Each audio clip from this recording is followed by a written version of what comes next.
Welcome to Behind the Spotlight. I'm your host, Crystal Lampett, and you may have seen our next guests at Boulevardia, maybe middle of the map, or at any number of venues around town. Chris Meck and the Guilty Birds. Welcome. Thanks for having us. Thank you for being here. So I'm pretty excited because we're getting a sneak peek at one of your newest songs, right? Yeah. And it's going to be on your newest album, which is in the making, and that's going to be coming out soon. Tell us the name of the first song that you're going to perform. It's called Play It Cruel. Play It Cruel by Chris Meck and the Guilty Birds. Take it away, guys.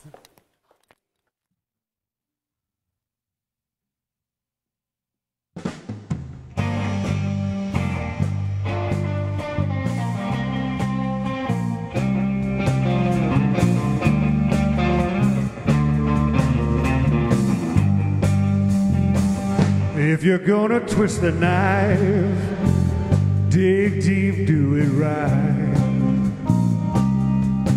Push it all the way through, that's the least you can do. If you're gonna pull the string, keep it taut, make it sing. Oh, it's just like a noose, that's the least you can do. Love is blind and I'm just a fool. I'll play my part, you play it cruel. If you're gonna poison me, make it soft, make it sweet, so I can drink of you, that's the least you can do.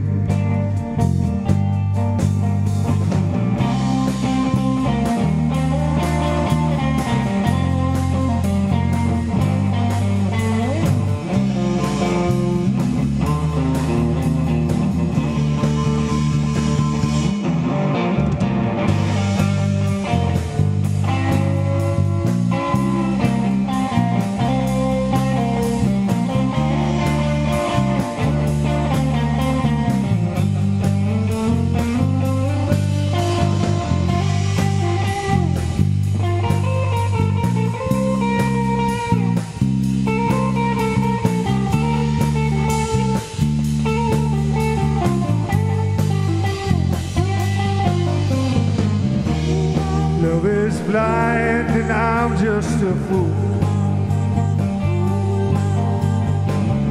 I'll play my part, you play it cool. If you're gonna tell your lies, have a smile in your eye, and I'll pretend it's all true, that's the least you can do. If I'm gonna fade into the night, that's alright, I won't fight.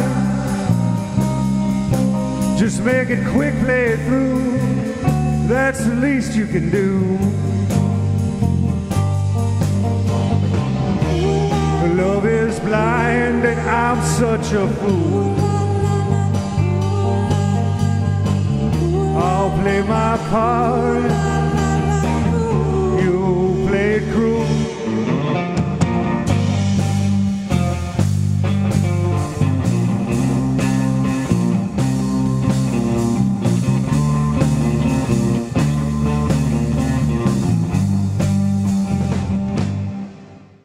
And that was Play It Cruel by Chris Meck and the Guilty Birds. And I do just kind of want to explain, there have been a few different iterations of Chris Meck and the Guilty Birds, yeah? Yeah. So how recent is this gathering of the band? Well, Calandra's been playing with me for about 3 years now. Okay. Tom joined in December. I've been a sideman for a long time, and but this is the first time I've ever been like the primary songwriter in the band. So we actually went through a few different groups of people as I was trying to figure out what I was doing, and trying to find like the right people to help me make that happen. So yeah, so Calandra's it's been about 3 years. And what finally brought everyone together into this version of Chris Meck and the Guilty Birds? Well, Tom and I have been friends for a long time. We had another drummer, and things just kind of were in different places in our lives, and I felt like it was time that I needed to make a change. And Tom's girlfriend actually rents a room in my house, so he's around a lot. It works out really well. Yeah. So he's around a lot, and it was very convenient for us to get together and play. So, and I just always admired his playing. So. But it is funny. I feel like the Kansas City music scene is very small. It is. It's a small world, and I've seen you before. You also play for Madison Ward and the Mama Bear, and so many bands are just in multiple bands. Well, there's a lot of there are a lot of music venues, and there's a lot of attention going on with the music community here, but it's not really an industry city, and people don't tour as much as they used to. So, and if you want to stay busy, you probably play in a couple of bands. So sure. Oh yeah, totally makes sense. And there's a lot of talent, which is why we have a whole show about it, which I like. Well, thank you guys so much for being here. Sure. We will have more after this. Don't go anywhere. Love is blind and I'm just a fool.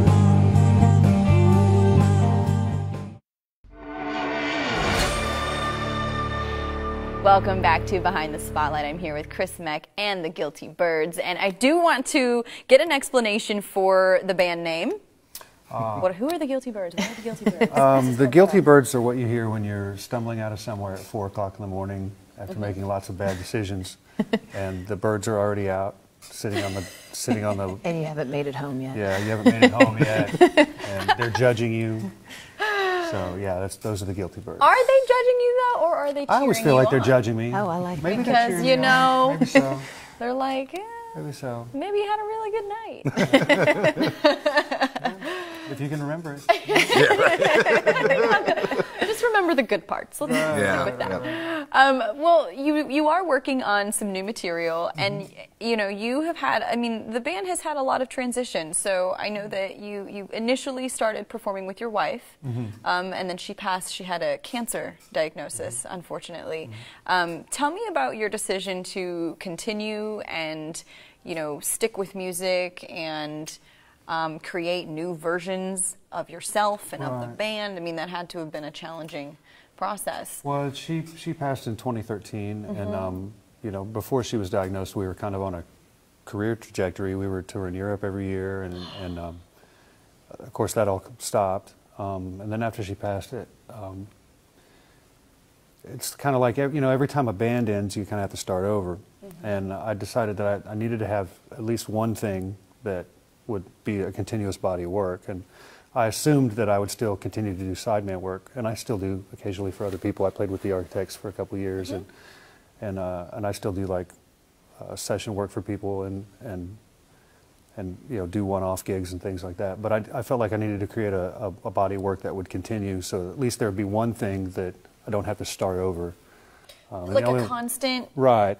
And the only way to do that really is to have it be your songs and your material. Otherwise you're always kind of, players kind of come and go. But so I decided to see if I could even do it, because I'd always been like kind of a band leader and hired and fired people and stuff, and helped with arrangements and things. I'm also an audio engineer, so I did a lot of the recording. But yeah, so this is the first project that I've ever been the primary songwriter in. So.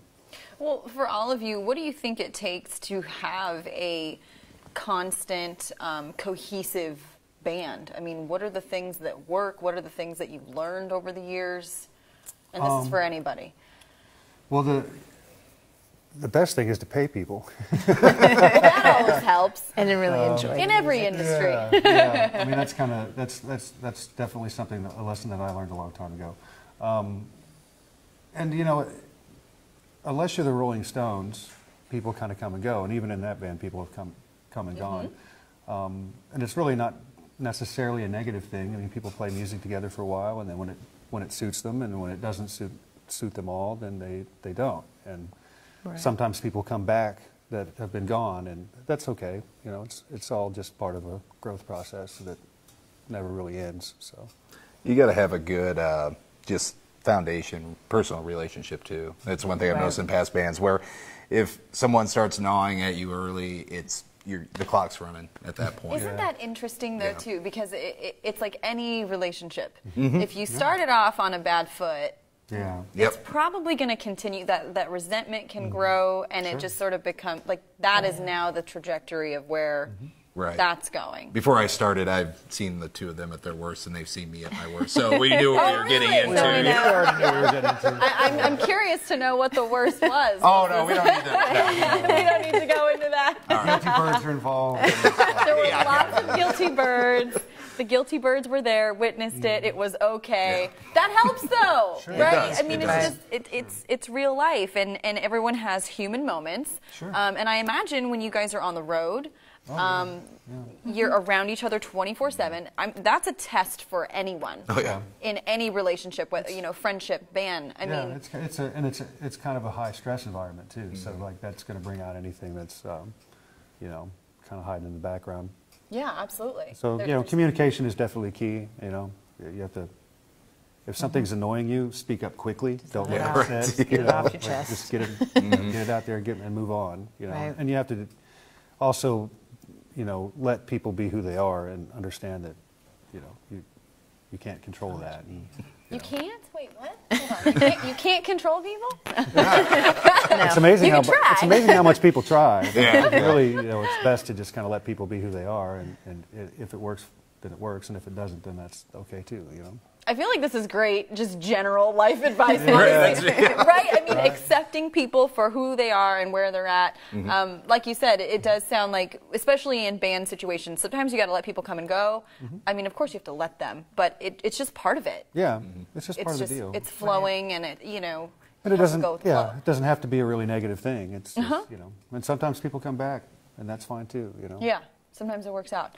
How have you guys, as the trio that you are now, how have you sort of worked together to find your sound and come up with a consistent, sound for... It changes a little every time you add a new player.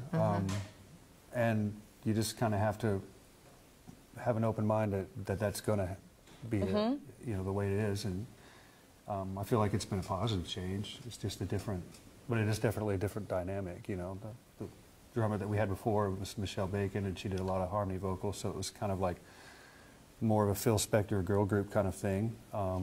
Whereas, Tom's a more kind of power drummer, so it's more of a power trio situation, and there's a little less harmony stuff going on, but instrumentally speaking, it's a little more powerful. So it's just a different dynamic, And I know you said that you transitioned into being the main songwriter, and that was, so talk to me a little bit about that process and what inspires you and where these songs come from. I know Siempre, which is in our web exclusive, that's a lot to do with Mexico. I mean, why Mexico? What's sort of behind some of these songs? Well, my late wife and I started when she got sick and we were unable to tour all the time. We were so used to traveling and missed it.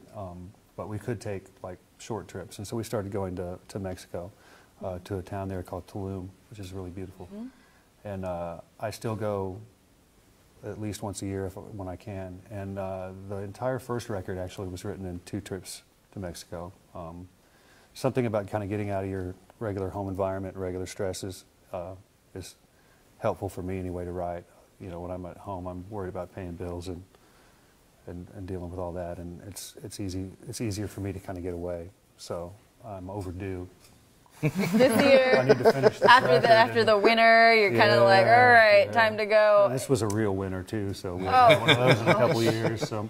Yeah, lots of pipes freezing, lots of fun stuff this winter. It sounds like a very special place to you. Yeah, it really is. It really is. Is it partly a creative jump start? Yeah, it's down the coast from all the kind of crazy party Cancun thing, and so it's not super built up, and it's just kind of quiet, and there are a bunch of expatriate chefs that have set up really amazing restaurants there, like along the beach road, and it's just a really nice, relaxing place for me to kind of get away, and then that's kind of when I'm able to put my thoughts together and write. It's difficult when you're in the kind of daily grind. The hustle and bustle, yeah. I think everybody kind of needs that. And you guys do a lot of traveling. I mean, there's a lot of touring involved. What's been one of your best experiences, or a favorite city, or? Well, we just did South by Southwest in Austin, and, which is amazing. And that's always crazy.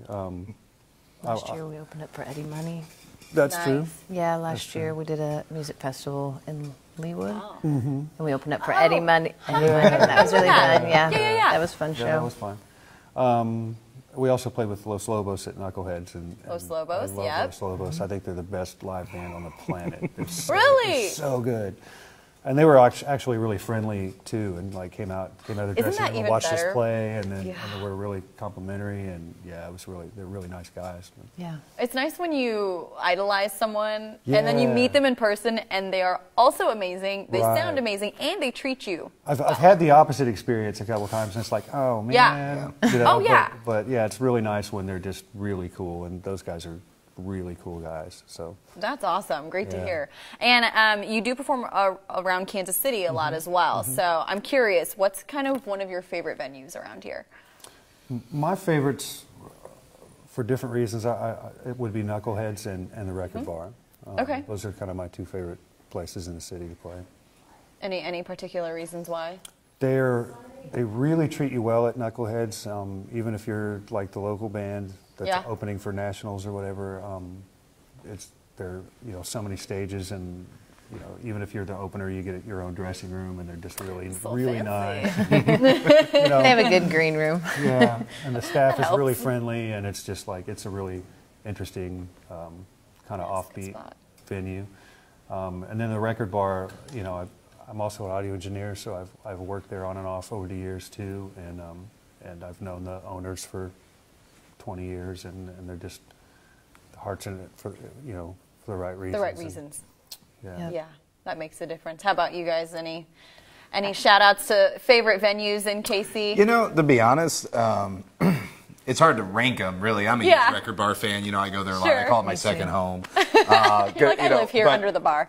But, as you talk about the community, we know a lot of the different venue owners. They all do a great job, the Truman just opened, and that's been a really cool spot. We haven't played there yet, but it's got a lot of good things going for it. So, I mean, Kansas City has it really, really good here. Yeah, for sure. I do want to check out the The Truman. more you know. You do. Yeah. Wow, we're really spoiled in Kansas City. Sure. I mean, I've played like notable name venues in like New York City, and it's terrible. There's like racks in the room. Duct tape mic together, and you're like, this is this famous place I've been hearing about my whole life, and wow. Okay. Isn't that incredible? There you have it from these guys. You've been all over the world, and Kansas City's got it pretty good, which I'm very happy to hear. All right, we'll be right back after this. Don't go anywhere. You played cruel.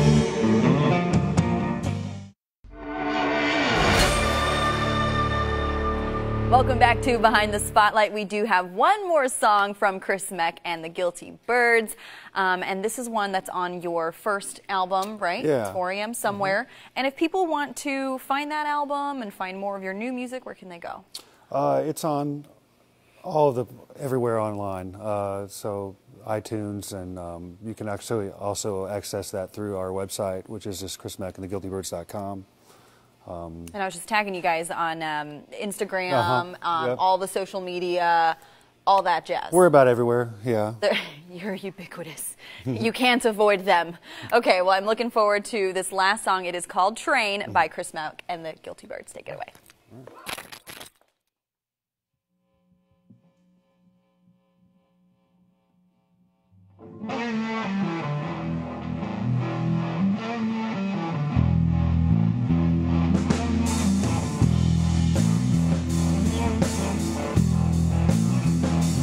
When my train comes one fine day, I'll be ready.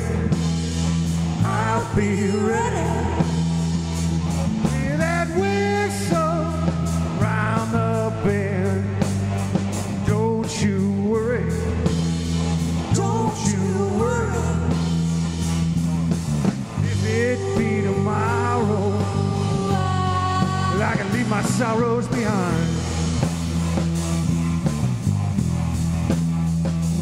When the man comes, take my hand. I'll be steady. I'll be steady. Like unbroken and held high.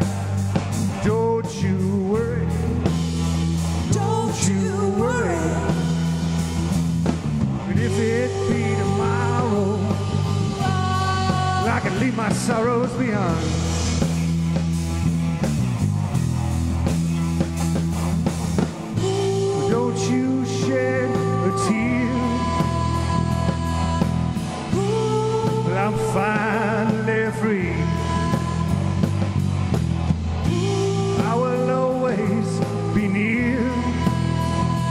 don't forget about me.